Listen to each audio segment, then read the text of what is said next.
Hello, good evening, and welcome everyone.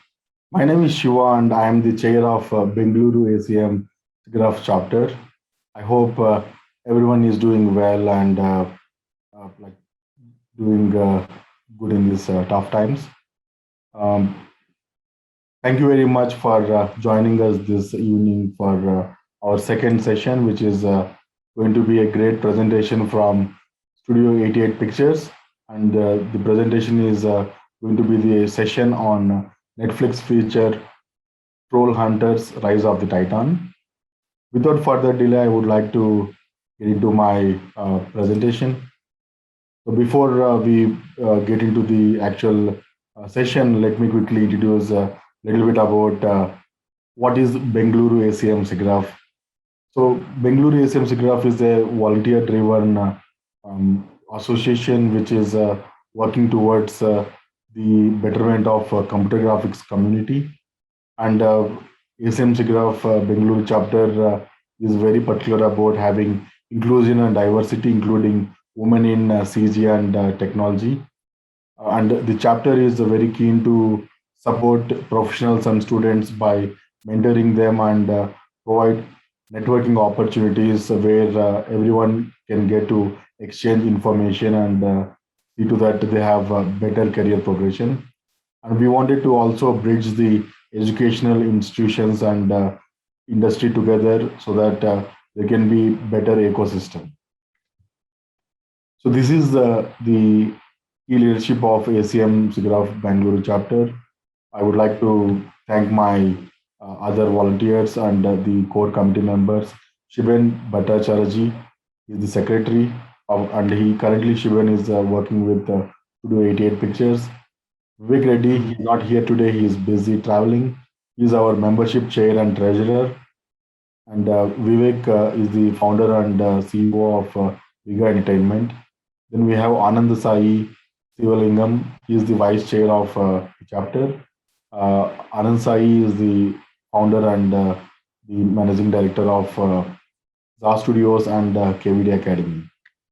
I would also like to thank my other committee members who are our chapter board members, Adi Shayan, Shivon, Meghana, Sriram Vishwanathan, GL Kumar, and Hari Krishna. Apart from these gentlemen, we have other volunteers who are not included in this slide. Sujata and Gurlin Singh, they have been very supportive as well. Thank you very much to all the board members and board committee members and all the volunteers who has been supporting us to start this chapter and make these great events. So we are offering the chapter professional and student memberships. There are a lot of benefits which are included with these memberships. I would like to encourage all the participants to go and check out these membership benefits and apply them. Great news is at the moment, chapter is not charging any membership fee due to various reasons. So all you need to see to that you fill in a very good application and you also share one of the reference of an existing chapter member. How to join the chapter? Like you need to just fill in an application form and you should just give a reference and your application will be considered.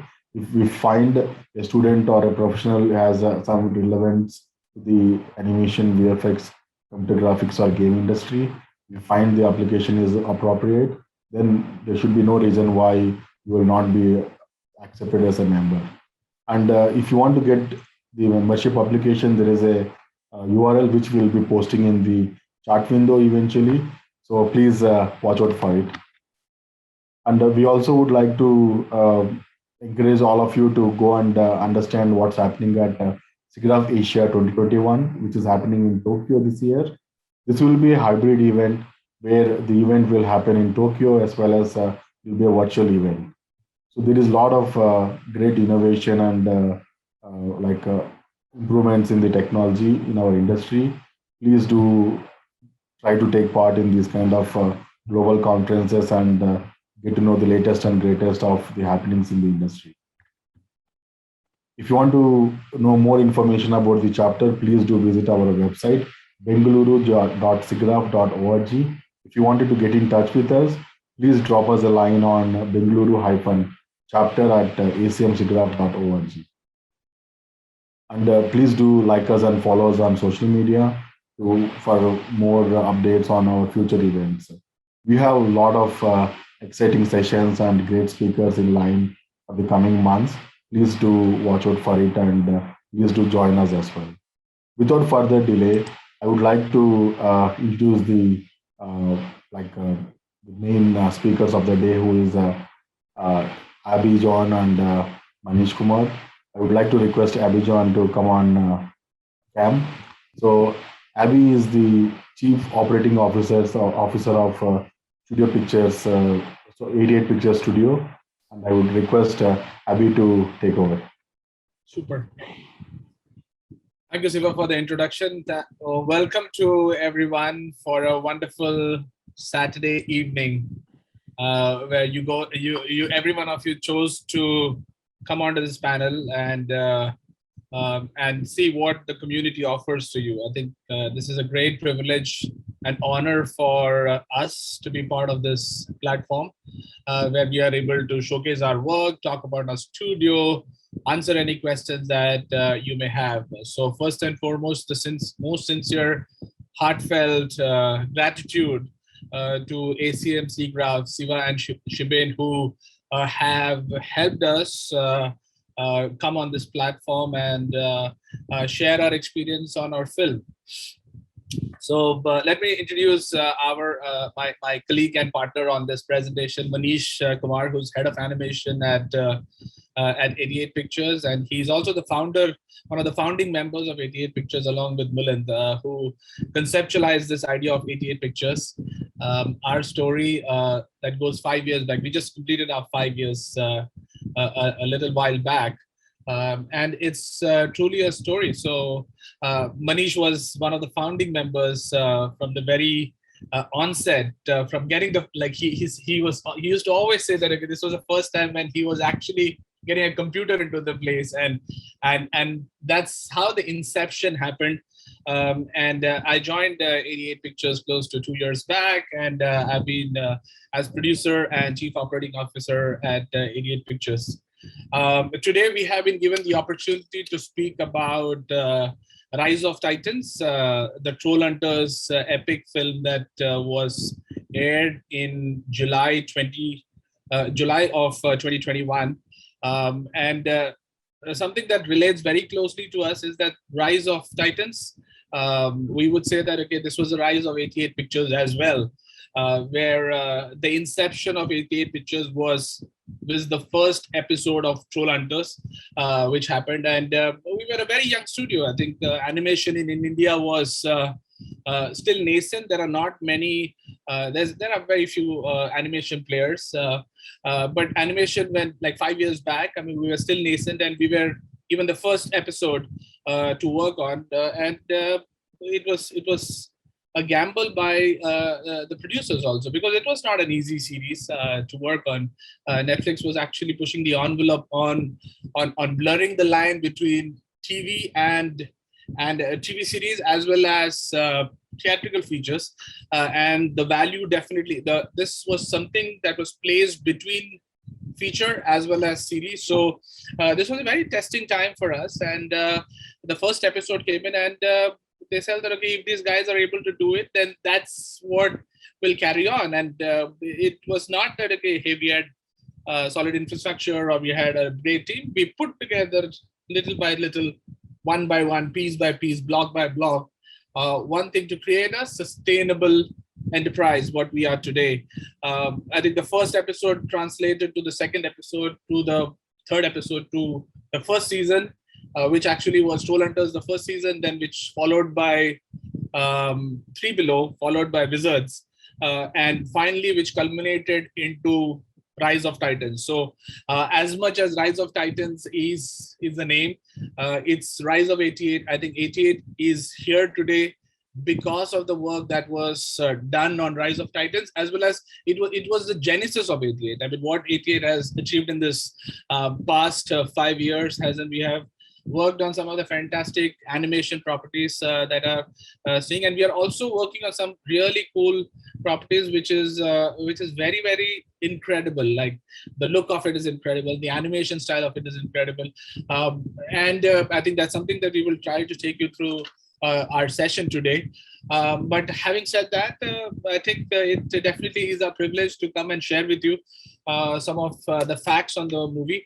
What I will do is that I'll just play the reel first so that you get a little bit of context on what the movie was. So I'll just play that reel. After that, we will have Manish take you through the process of animation, like how we went about the process of animation on this film. Give me 1 second. Right.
Super. That's great. Thank you, Avi. Thank you. Like, Hope everyone's wonderful. sorry about Right. the screw up at the start.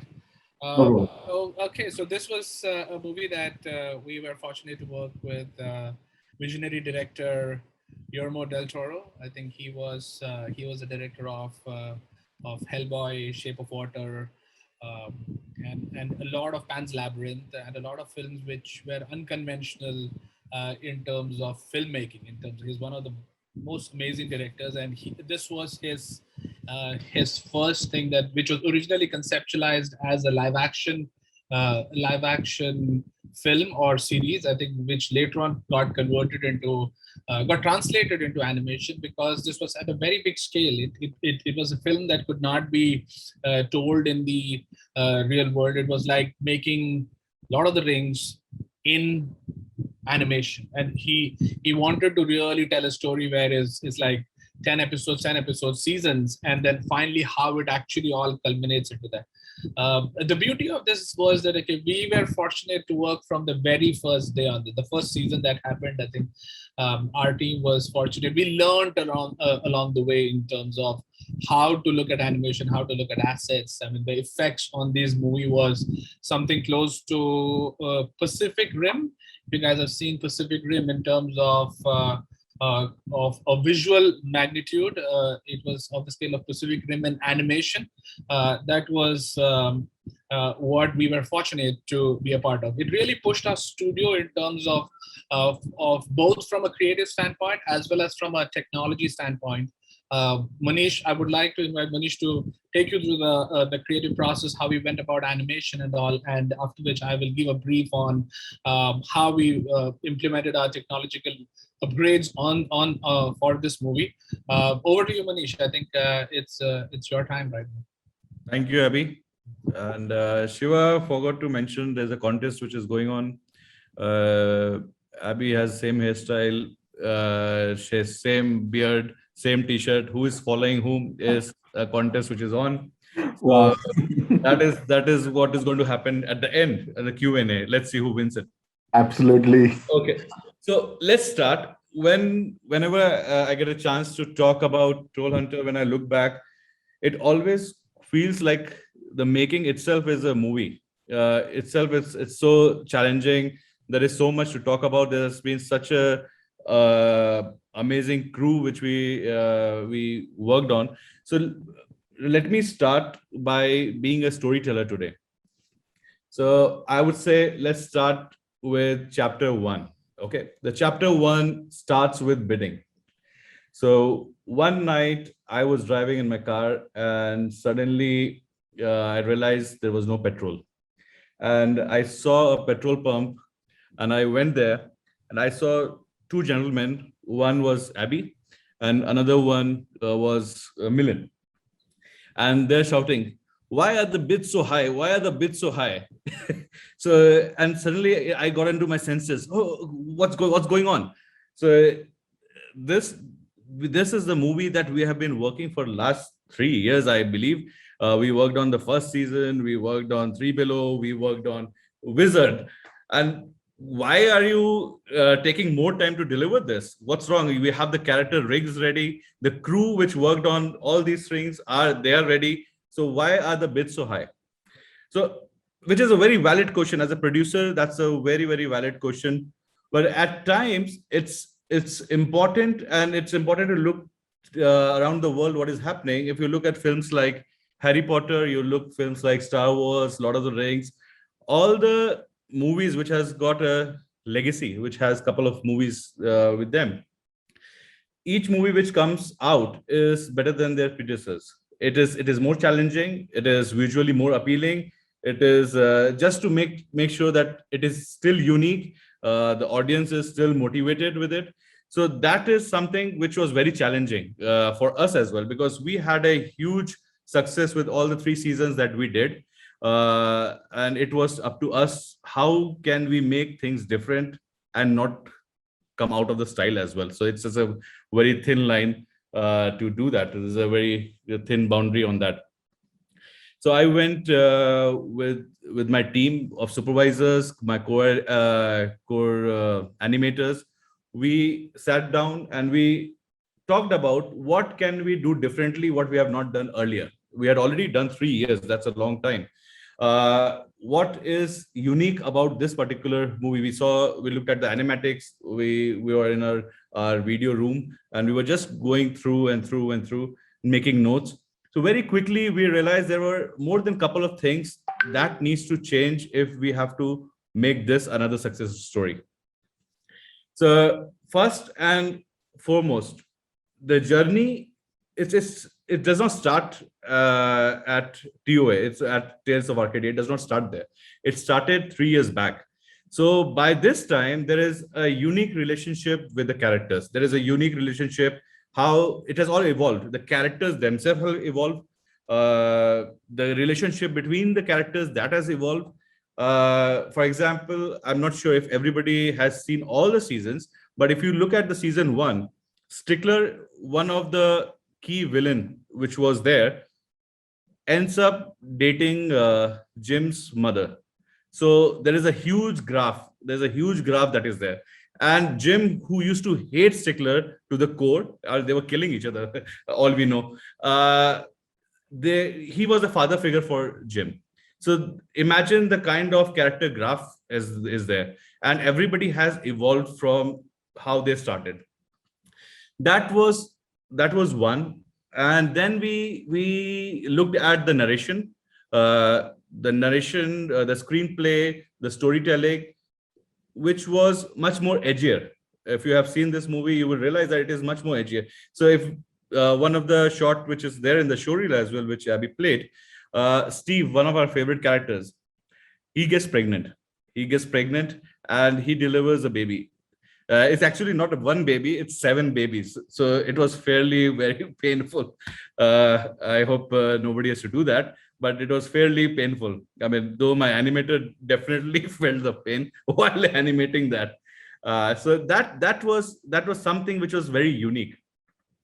And then we, no offense, I know that there are a lot of people over here in different departments, but no offense, as an animator, rigs are never up to the mark.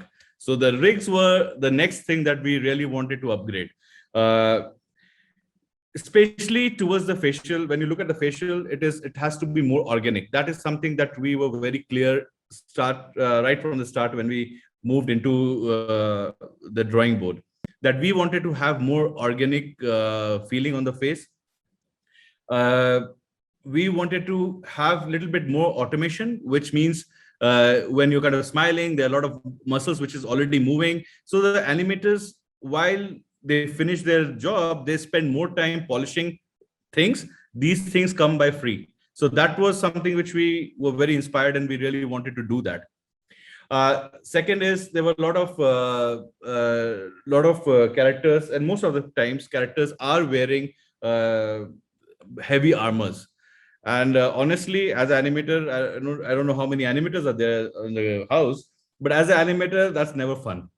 That is never ever fun. If you have a if you have a giant armor and then you have to act out inside that, there will be penetrations, there will be a lot of limitations which are there. So that was another challenge which we had, and we wanted to have that too automated with a lot of blend shapes, which we requested for. And there was a lot of set driven as well. So if things are going inside, so things move automatically, so that we don't end up spending a lot of time doing things which everybody hates. Actually, as animator, I do not want to clean up that to that extent. So definitely those things were automated, so that helped definitely. And moving forward, there was one set ground rule that we made while we were in this discussion, was we will avoid doing broad actions. Broad actions, when I say broad actions, so it's like big actions. We would try and keep the character grounded, where character is acting within the pose, instead of going all over the big poses, and that does not look very unique, and it was not the style that we wanted to do it for this particular time. So that's that. And what else? So at 88, the training is a very integral part. Be it your acting training, be it your anatomy, be it body mechanics, or a technical training. Training has, people have to go through training, and it's an ongoing process. It's not a training is finished. So that is something which kept happening during that time as well. Okay, so chapter 1. So hopefully you are there with me over here. So I will show some visuals right now, and then we will talk more on that. Hopefully I do not screw up, Abby. Okay, let's see.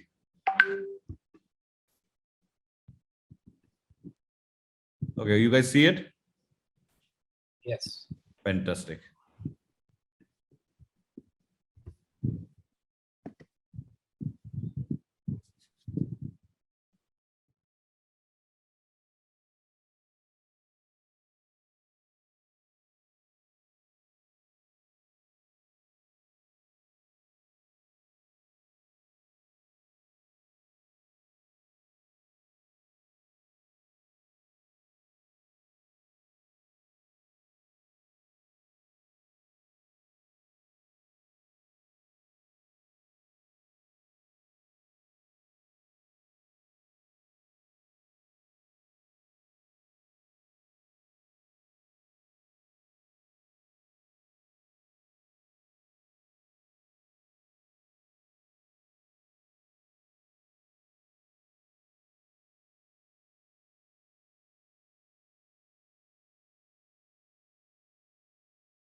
Okay, fantastic. So I do stop sharing. Okay, great. This is insane. Okay. So you can certainly see it is more visually appealing what we have. It was a long sequence. I really wanted to show the entire sequence, but we got it edited so just to fit in time. So that was my explanation at the petrol pump. So these two gentlemen have been creative producer for the longest time, and they do understand what it means. If we want to make something really special, these are the things that we have to make sure that we plus from each show. Moving forward, they approved my bidding, so that went fairly okay. So now we go to chapter 2. The chapter 2 is secret tool. The secret tool what we used for making of troll hunters. Okay, so here you go. Okay, I'm going to give it to you guys. Okay, secret tool is we use a lot of live action. Yeah, yes, this tool has been using. We have been using this tool for 70 years, and Snow White and Snow White also use the same tool. This is something which at 88 we do very extensively. It is in our workflow. We use live action references, or you call it or smackers, but for this one it was just not using it like you do it and then you just use it. So there was more to it. Let me show you one clip, and then I would definitely like to talk a little bit on this. Okay, so hopefully I'll play it 2 times so that you can actually see. So here's my friend Yogesh. He's a supervisor. Okay. So there's Nari, who's naughty by nature. Skrawl's got that cool ice, and Belrock, watch out for that fire, bro. And I think they're mad because we screwed up the planet. I don't know. But they stole these Genesis seals that are locking away some evil, and once the wizards get all of their powers together in one place, look out! End of time. Woo! So there's Nari, who's naughty by nature. Skrawl's got that cool ice, and Belrock, watch out for that fire, bro. And I think they're mad because we screwed up the planet. I don't know. But they stole these Genesis seals that are locking away some evil, and once the wizards get all of their powers together in one place, look out! End of time. Woo! Are you breaking up with me? No. If my math is right, that was our 7th kiss. Oh no. No. If my math is right, that was our 7th kiss. Oh no. Sorry, but you're going to find that none of us will be talking to you. Sorry, but you're going to find that none of us will be talking to you. Okay, so I would like to play it once more. Pay attention to the smackers, the live action reference, and watch out on the timing, how it has been placed, and then we will talk on that. So yeah, just one more time, I'll try and play it. Okay. So there's Nari, who's naughty by nature. Skrawl's got that cool ice, and Belrock, watch out for that fire, bro. And I think they're mad because we screwed up the planet. I don't know. But they stole these Genesis seals that are locking away some evil, and once the wizards get all of their powers together in one place, look out! End of time. Woo! So there's Nari, who's naughty by nature. Skrawl's got that cool ice, and Belrock, watch out for that fire, bro. And I think they're mad because we screwed up the planet. I don't know. But they stole these Genesis seals that are locking away some evil, and once the wizards get all of their powers together in one place, look out! End of time. Woo! Are you breaking up with me? No. If my math is right, that was our 7th kiss. Oh no. No. If my math is right, that was our 7th kiss. Oh no. Sorry, but you're going to find that none of us will be talking to you. Sorry, but you're going to find that none of us will be talking to you. Okay, so stop share and come back. Okay. So I'm not sure if you guys could could see the difference between the timing of your animatics, timing of the live action versus the shots which were approved. So what we had done was we had edited the shots based, the timing is changed in the live action itself. So we are holding the poses longer. We try to play inside, as I mentioned. So it is just not you do a live action, you put it inside. So there was a lot of editing which went in to a level that if somebody shows me a shot in a smacker, it should be like a blocking itself. So blocking is something which makes an idea clear. So if it is clear in your live action, how you represent it, that should be good enough to move forward. So that was something that we really pushed for. And it is important just not to rotoscope, like how you see something in a live action, just go frame by frame and keep putting. So it will not work. It is stylized, and it is very, very important for us to make sure that we are spending time thinking about what is going to be there. So that is something that we really pushed out. Another thing that I wanted to talk about was the detail that we put in. The detail, like for example, as small as the pupil getting dilated, it reacts to light. Those small details, like there's endless thoughts about each time you have a facial shot to it. So we have an emotional shot which I'm going to play. Have a look and try and notice the detail mostly towards the face part. So try and look at the facial details that have been put and the emotional arc. So there are a few small shots also in this, but it helps you to connect the overall arc.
Wow. There's a story which I would say for this particular shot, the animator literally cried. And Toby, being such a unique character, everybody loved him so much, at least at our studio, that when we first saw the animatics, I think we should have captured it. A lot of people cried looking at Toby die. So yeah, that's what happened. So well, animation was not the only success story, was not the only reason why Troll Hunters was a success. There was other various department which were involved, and they really worked. I mean, groundbreaking stuff that they have done. I'm sure that Abby would like to walk you through the production design on that. So Abby, Yeah, thank you. I can do that. Super. Thank you, Manish. So hope everyone would have got a glimpse of what it entailed in terms of animation. So animation is the cornerstone of animation, gets all glory in our studio as well as in film because it's an animated film, right? It's animation gets the center stage. in the whole performance. I think they definitely are at the flagship of this, where they get all glory. I think in 88 Pictures prides in terms of the level of animation that we do. We take pride in saying that we are some of the best in the country, and we really want to become some of the best in the world, like where our animators can easily compete with the guys who work internationally. We're so proud about that. So having said that, when we were doing this film, there were many other aspects apart from just the creative animation part. There's a huge push on technology, as well as the technical aspects of achieving something. It starts from the basics, from having a custom shader for skin, like how does our characters look like the way they look, because we had to have custom shaders for their skins. We also wrote some plugins in terms of making sure that how the skin behaves in different lighting conditions. So these characters were looked at different lighting conditions, and these were all tried and tested much before the production starts. One more cool feature about this film was that this film was huge on visual effects, like visual effects in terms of the scale of these titans, like very, very huge. These were very huge characters. There's a snow titan, there's earth titan, there's a fire titan. So the scale of these characters were very huge, and that's something that we had to consider, which really revamped a lot of our tools that we were doing.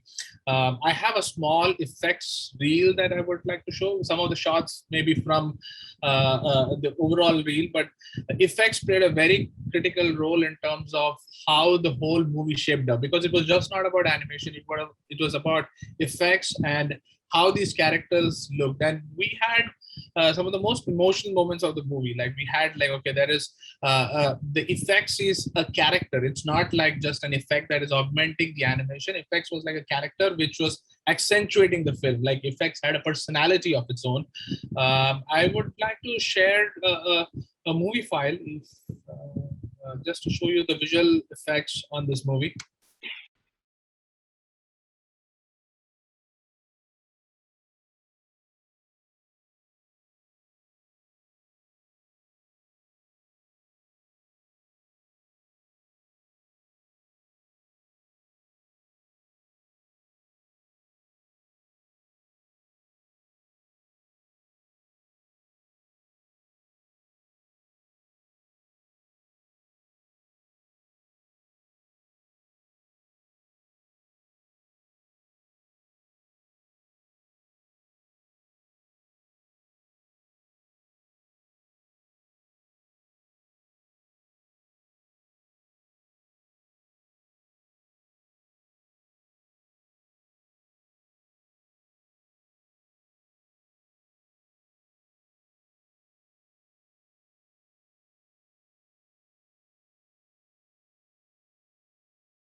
Super.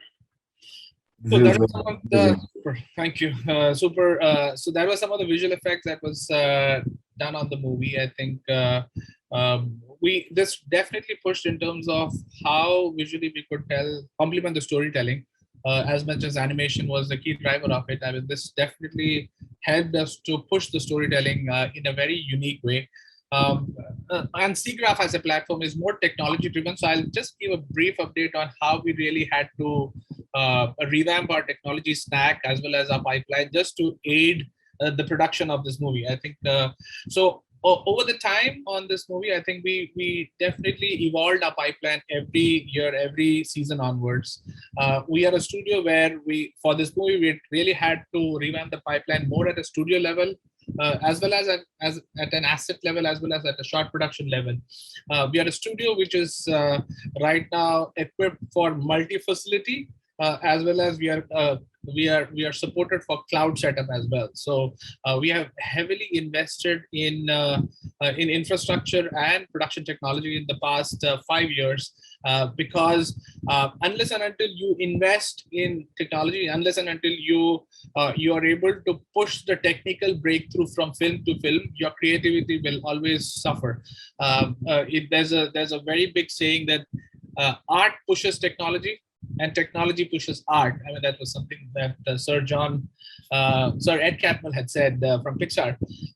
So it's very inspiring to really pool in like-minded engineers, like-minded technocrats and technicians in terms of writing some of these tools. So what we had also developed is a unique workspace management system, which was very agile, which supported multi-studio setup as well as cloud setup.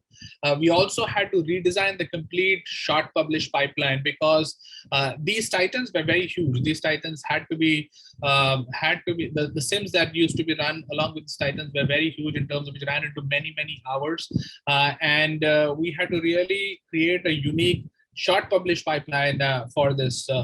As a studio, we also have always embraced the fact that we want to adopt, integrate, and manage. It's like the AIM workflow, where we want to really adopt technologies that are new age. We want to integrate that into the studio stack, where we have our animators as well as we have our lighting artists, our effects artists, our simulation artists, working with the latest set of tool sets, where they keep themselves abreast of the new technology as well as they're able to push the envelope of filmmaking. As you would see, the lines are getting blurred between live action, visual effects, animation. If you see some of the latest work that is coming across, is that everyone wants to push a unique look. Everyone wants to push a unique look as compared to conventional a Disney Pixar look. I think that is great. That was wonderful at a point in time.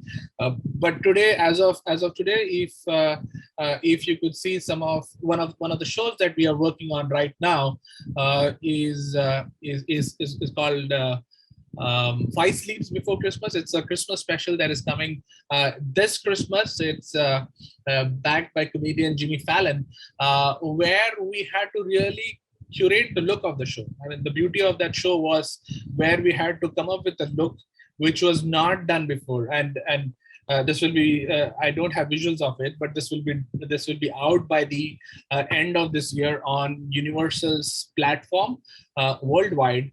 And the challenge on that was like, okay, how to create a look that is not traditional look. It's not a toon shaded look. It's not 3D look. It's not 2D look, but something in between. I mean, which is never seen before. And when you are able to work with filmmakers like that, you are able to challenge yourself and really think out of the box. I mean, at 88, we thrive in terms of thinking out of the box, because whenever we feel that okay, we have solved a problem, we get a bigger problem to solve. Whenever we feel that okay, this is done and this is something that we did on the last project, but hey, the next project is completely different from what we had done on the last one, and it really pushes our envelope. I think I would like Manish to say about how he approached animation on Five Sleeps, because it was a unique thing. That Manish, over to you. I mean, if you want to spare a few moments and just explain the animation workflow on Five Sleeps. I mean, as Abby said, you just resolve one problem and the other one crops up, and then you keep doing that, and that's the secret of a beautiful hairstyle. So we had a fantastic hairstyle earlier. So yeah, it is always fun to be challenged. And what we did at the Rise of Titan is something, the same thought process went for this as well. How do we do something unique, though things have been done earlier? Talking about Five Sleeps, briefly, I'll just talk about it is a very painterly feel, and it is just not a toon shader. It has been developed differently. And at 88, we would like to collaborate with the directors wherever we get opportunity. We would love to pitch in our ideas, and as a creative, how do we make a difference? And today's audience is they do not just want to look at fantastic animation. I mean, though I'm an animator, they do not want to see the fantastic animation with weight, with all fantastic arcs and nice acting. I mean, those things are definitely important. But today, people want to see a unique storytelling. How different can you say the same thing? And don't you cannot sound repetitive. As Abby mentioned as well, right? We are just driving away from Disney and Pixar's a little bit of what has been done. Even if you look at the OTT platform, the last 5-6 movies which has come out, it's all different. It's the style is totally different, and people work really hard to understand how do we get that style. For this particular show, we had a description, character brief was there, and we thought what is going to be there. Is it going to be manga style? It's going to be 2D style, or like Spider-Verse, like it's going to be on twos. What is it going to be? And we tried doing some research. So one of my supervisor, Sanjeev, I gave him a shot and I asked him to do it in 2D. So he took a while till I followed up. So he was cleaning it up all this while. So finally he showed me something which was very nice, very nicely animated. So I was not looking for something which is very nice. I was looking for something which is unique. And then me with my team, we all of us, we sat down and we started experimenting a bit. And we say, hey, Sanjeev, you know what? Can you just remove this third frame? Can you add those 2 more frames? And we tried playing with what we had. And suddenly we realized that we had a unique style. We had a unique style where you were not constrained to twos, you were not constrained to threes. The fast action could be in one style. There are emotional beats can be totally maybe a little bit more organic, and then again you can go a little faster with the spacing. So that worked really well. We pitched that idea to the directors, and well, we were just hoping that they like it, and they did not like it. They loved it. They said, wow, this is exactly what they were looking for. And they gave us a go ahead, though our producers weren't very happy because it definitely required me to go back to the petrol pump again. So it's a unique, and it needed more attention to detail. It needed to have, we had to constantly monitor the whole thing. And I hope that we will be able to talk about it probably in the next season sometime with you guys. And there's a joke between me, Milind, and Abby. Hopefully we win an award on this, and who is going to go and get that. So me and Abby have been discussing that we might just be sitting and Milind might just overtake us to get the award. But it has been a fantastic journey, especially because you get to do something unique. Unique is the in. So that is what I would end things with. And if you guys have any question for me, please don't ask me. No, definitely you can ask me. Over to Shiva. If there are any questions for Abby and me, we'll love to answer them. And just a little about our studio. So I think before we jump into Q&A, I think a little about our studio. So we thrive on different kind of technology, different kind of looks. We have various shows that we work on, long form TV series, high-end feature. We are situated in Mumbai, as well as we have a presence in Bangalore. We want to expand further. I think possibly by the end of the year, by the end of next year, we would be internationally present as well. We want to aggregate filmmakers to make sure that okay, we are able to tell compelling stories. We are able to aid filmmakers to tell compelling stories by adopting new technologies, with respect to real-time rendering, with respect to Blender. I saw one note on the one Q&A that how big is Blender? Blender is definitely wonderful in terms of as a software. I think it definitely is done on widespread production. So as a studio, we try to adopt more open source softwares where we are able to contribute to the community. We are able to contribute our 2 cents to the community by growing this forum, by adopting newer things. So that's what the studio philosophy has been like. Okay, we adopt newer technologies which are there in the market.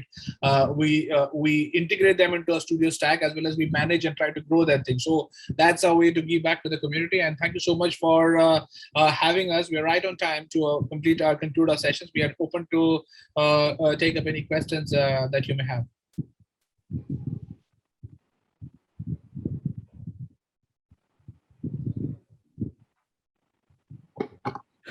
Thank you very much, Abby and Manish. That was a really wonderful session, and seriously, you guys have done some phenomenal work.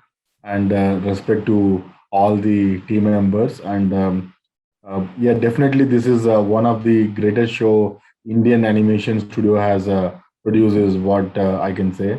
And we are very thankful to you both. Even Shiben, thank you very much for helping us with the like arrangement and everything. And I would like to thank Milind and Studio 88 Pictures for supporting us by doing this talk. So yeah, definitely, we would like to jump into Q&A. Abby, I think yes, you are able to see the questions. You can take the first question which you would like to go. Hi, sir. Please give some tips about acting. Manish. There is no tips here. There's no secret recipe on that. Well, acting as in animation is different than acting as in what you want to do, act out. So for acting, what we do in animation is just making sure the ideas that we have is you can see and you can express it. You don't have to be a phenomenal actor to do that.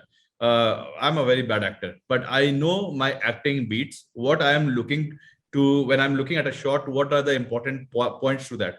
So I make sure that that particular acting beats are there when I'm acting out, and rest could be just a filler. At times, a lot of animators get a long shot, and they are not able to speak up or probably mug up the entire dialogue. For acting, what is the most important thing is a emotional graph. At 88, we have acting room. What we do is we don't care. You speak in English, Hindi, you speak in Marathi, as long as the sense of that of the shot is communicated, you are good. You are good at what you are doing. So it is not. I mean, I have seen that it's a little tricky at times to have a long dialogue, probably with the accent. It's okay as long as the arc of your emotion is conveyed. All good. So yeah, it's keep practicing in front of the camera. That is the only trick that I could say. Super. The next question is from Tushar. Hello, sir. Blender recently released an animated short movie called Sprite for Right. I have seen mainly Maya being used in the industry for 3D animation. What are your thoughts on the software that we use for our work? Is the animation based on the softwares that we use or the skills of the animator modeler? Can a studio team work together on a project if all the members are skilled in a different software? I think to answer to you, Tushar, I think you need to become a skilled animator. I think that's more important as compared to the tools. The tools continue to evolve. I mean, 20 years back, there was Softimage, XSI. We started 20 years back, so that was a different tool. That's no longer there. I mean, there was 3ds Max. There's Maya, which is predominantly and widely used because of the enterprise presence of Autodesk. But Blender is an open source software, and it is absolutely scalable. And it's all about studios to adapt it to their workflows. And so we had one of the short films that we were doing in Blender, so which allows you to prototype it and test it out before actually taking it on wide scale productions. And so focus on your skill as compared to the software. Software keeps on changing, so don't worry about that.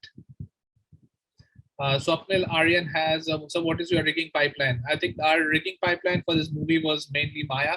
We do a lot of custom plugins in-house, and we have our software engineers who write a lot of tools for aiding animation. I think animation and rigging always have a love-hate relationship all throughout, because animation wants to push and break the rig. Riggers want to really make sure that the animators are able to do a lot of things. So that continues as a journey. So Maya was used as the main engine as the main rigging tool for our movie. What's the role of sketch artists in the type of movies, Manish? Okay, that's a great question.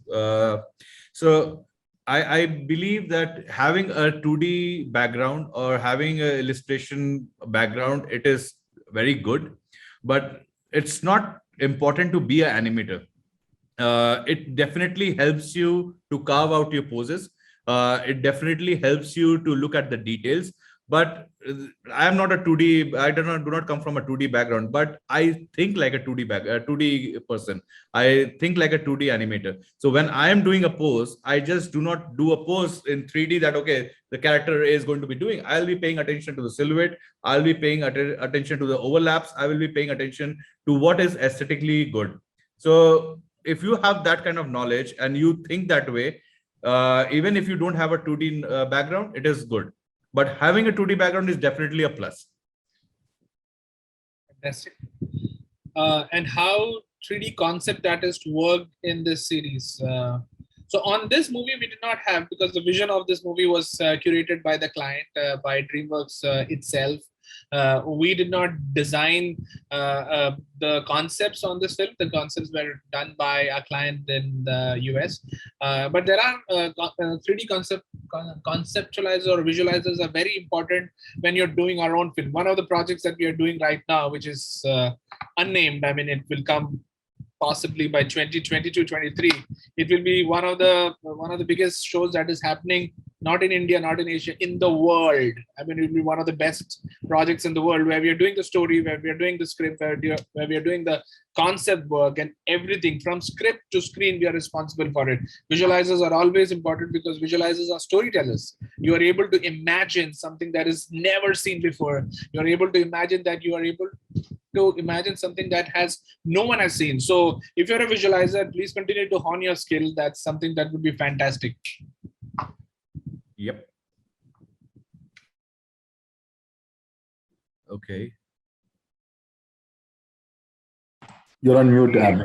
Yeah, hello, sir. I'm really interested in 2D animation. I'm trying to work on my skills and better the 2D. I'm not well versed with the 2D animation studios in India, although I remember watching various 2D animated shows in my childhood. I haven't seen any 2D animated shows in the recent times. It's usually all 3D now. I wanted to know, what do you think is the state of 2D animation and 2D animation studios in India?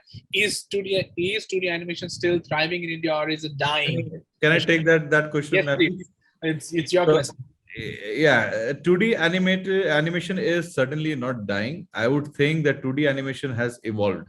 So what we had done earlier, it has evolved with the technology. It is even more complex with what we were doing in 2D.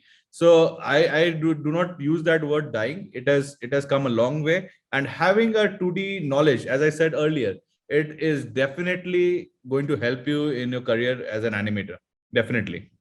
So if you are a good storyteller as in 2D, definitely put it on your reel as well. It always shows up the way you work. It's important. Yeah. The next question is also yours, Manish. Should I read it? I wanted to know about the acting part while working on the animation. I don't know, after listening to a certain dialogue, I don't have any idea how to act it out and how to continue working on it as an animation without seeing the reference animatics. Thank you so much for this. So, Manish. Okay, that's a great question too. So I think as an animation or as a creative person, one thing which is important is a knowledge of rhythm, regardless what you do.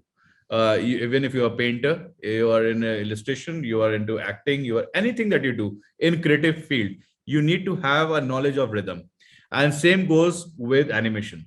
So animation, you have to understand that it is just not all big things all together. It is so it is, there's a rhythm to it. So if you understand the rhythm with the audio, forget about what the word is. Definitely you would understand, okay, the guy is crying, or the guy is what the guy is doing. You would understand that by looking at the story. But what it is going to be is the rhythm, how you're going to be putting it forward. Having said that, you never animate to the obvious dialogue that you're saying. So for example, I'm saying, let's go play. So what am I thinking beneath that is more important to what I'm speaking. So I don't want you to come with me. Let's go play. So I don't want you to come with me. I want to go play alone. So that is more important than the dialogue that I am saying. So you should always pay attention to the subtext. That is the key for a very good acting.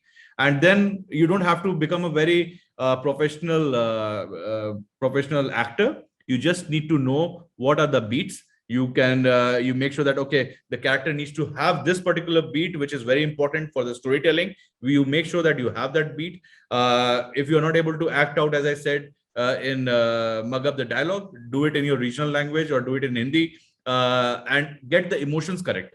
And then rest is you can just layer it on top of it. That's the easier part. I hope I answered the question. Super.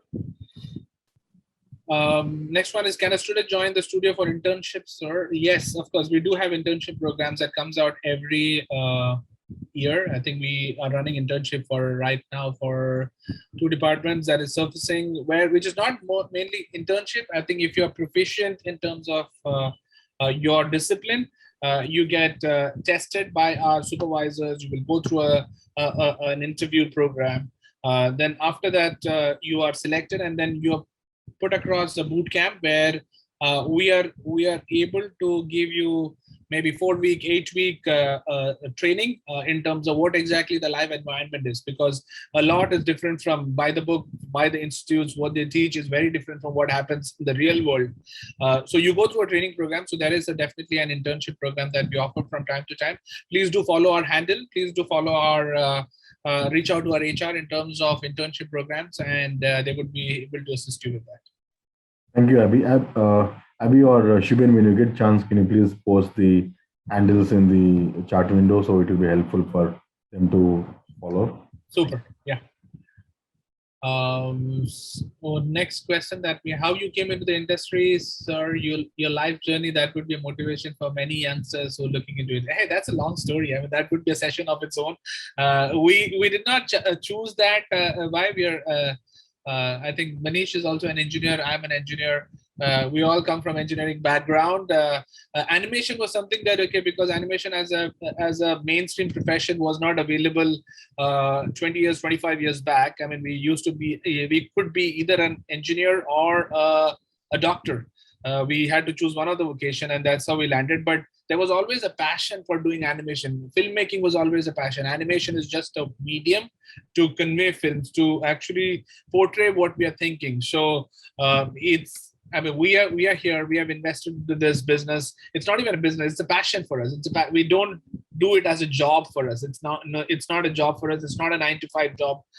Do not consider this profession if you want to do a 9-to-5 job. This is something that you would want to do for the rest of the life. And my first job, I mean, I feel 20 years back was amazing that I was so passionate to come to the to work, and it also would pay me money. I mean, from that point of time to now, where people are really, oh, how much do I get as salary? Don't think about salary. Salary will automatically come to you. Make sure that you are the superstar in your job. You will be recognized, and you will become the number one. As long as you're number one, do not settle yourself that, okay, to mediocrity.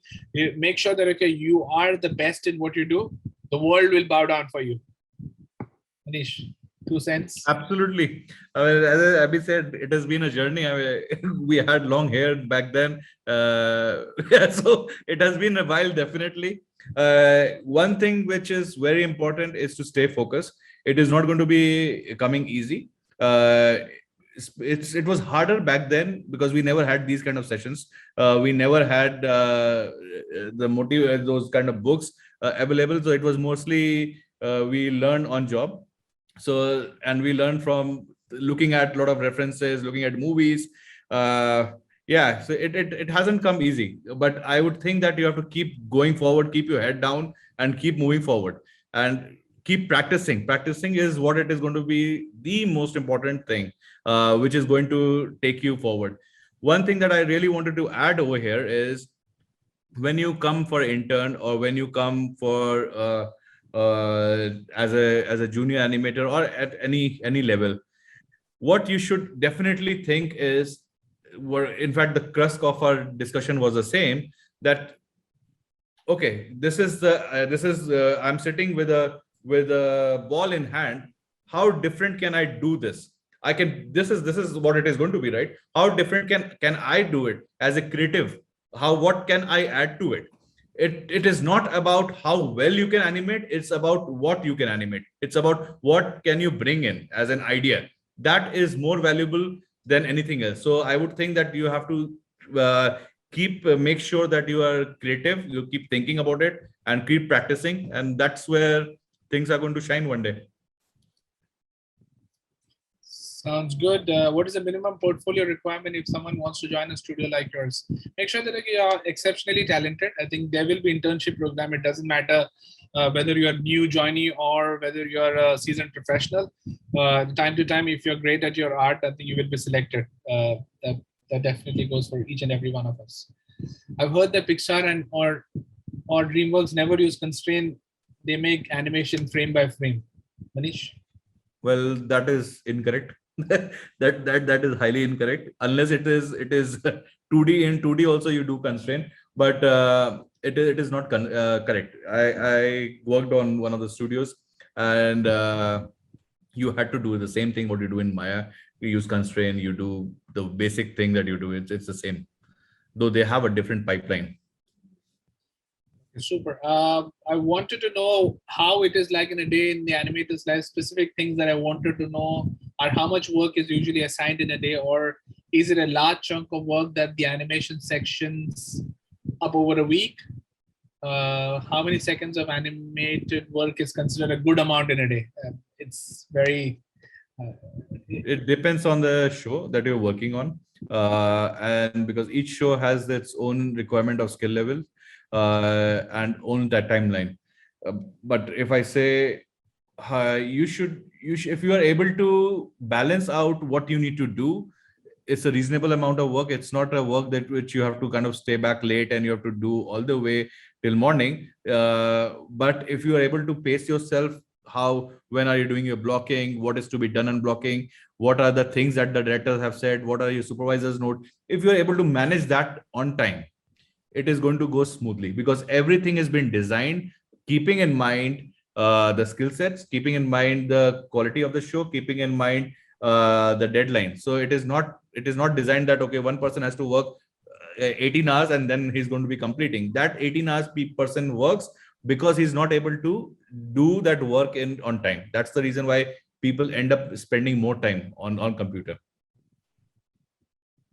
What is the path to lead team as 3D generalist? What is the path to lead team as?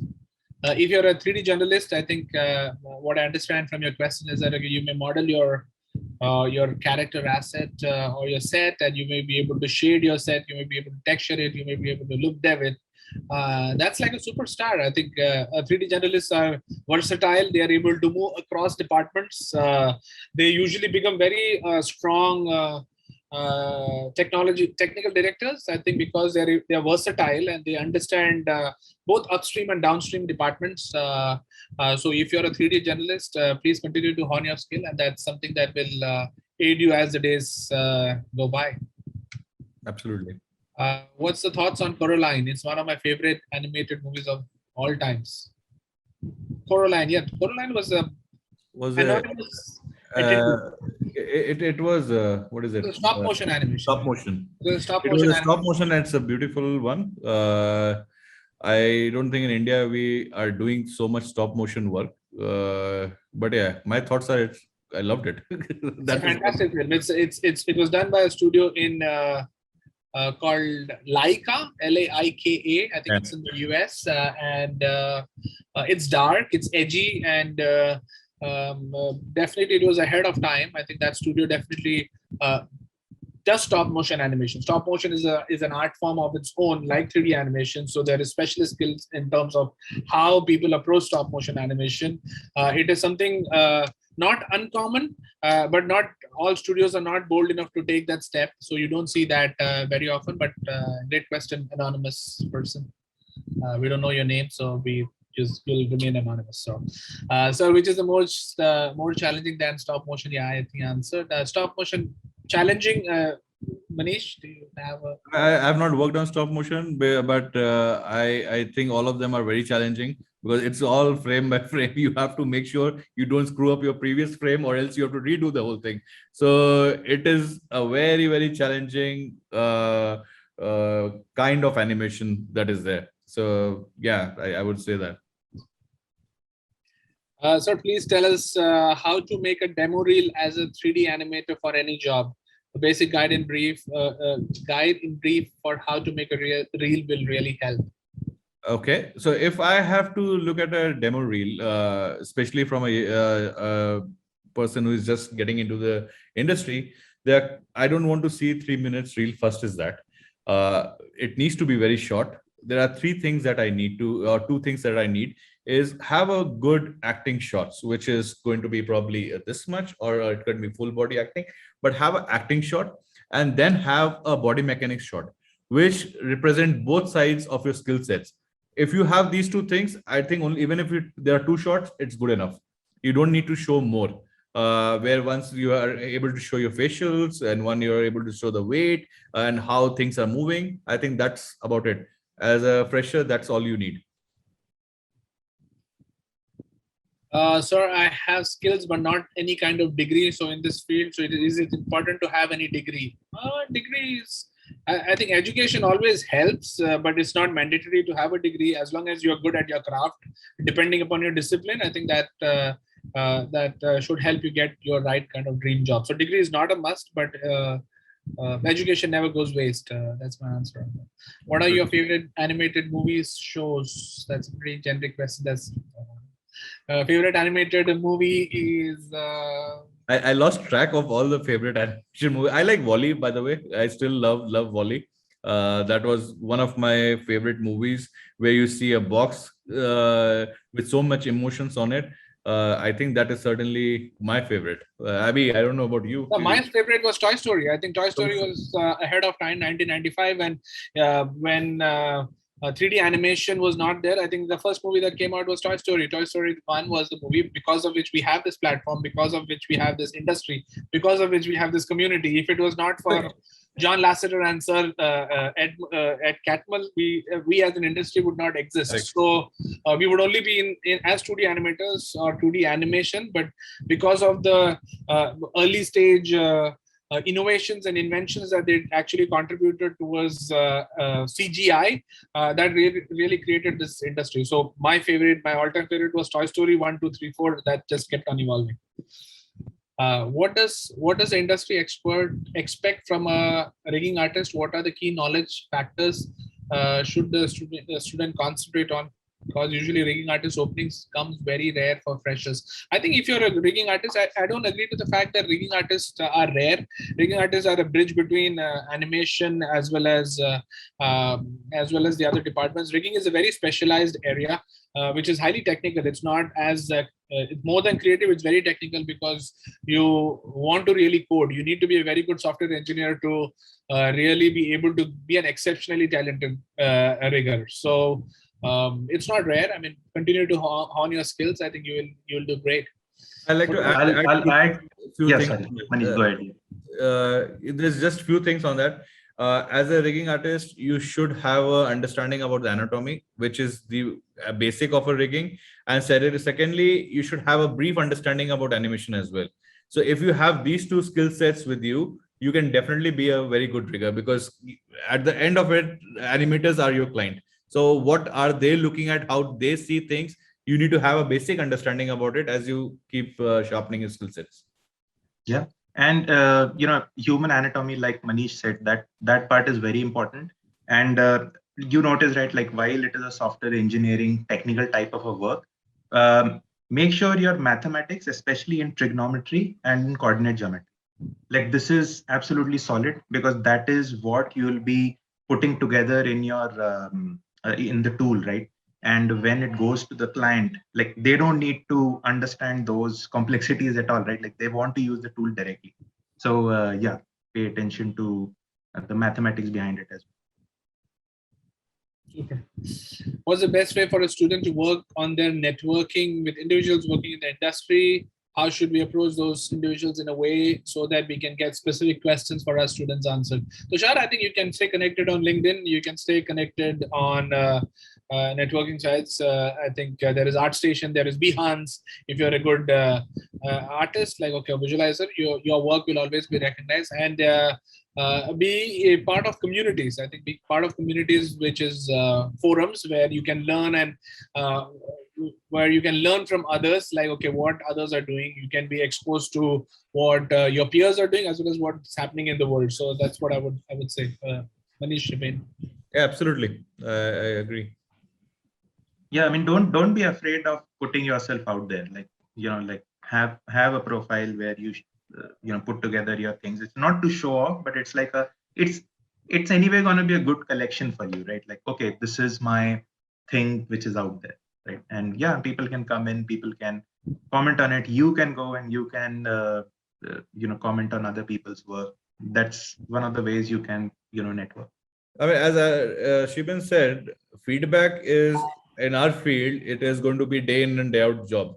So you should be open to that. I mean, you post your work, people comment, you like it, you don't like it, doesn't matter. So you should be open to feedback. Super. I think that brings to the end of our questions, and I think we can call it a wrap. Yeah, absolutely. Before Quick we 1.5 hours, Abby? Very Yeah, quick right. 1.5 hours. 1 hour 40 minutes. Oh, wow. 1 hour 40 No, minutes. not 1 hour, 1 hour 20 minutes. Sorry.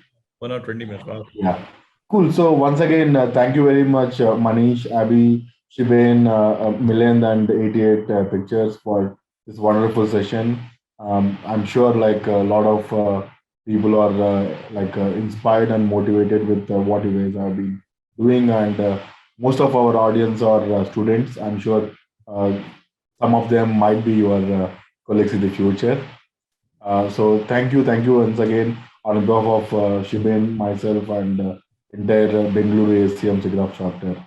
Super. So Thank you so much. yeah, so for all the audience, you can stay back for some time because we would like to interact with you all. So yeah, and again, please don't miss out on the 88 Picture Studio website and social media handles. We have shared it in the chat window. Please do like them and follow them and look out for any opportunities or any information about the studio. Thank you all. Fantastic. Thank you. Thank you for having us. Bye. Bye-bye. Have a great day.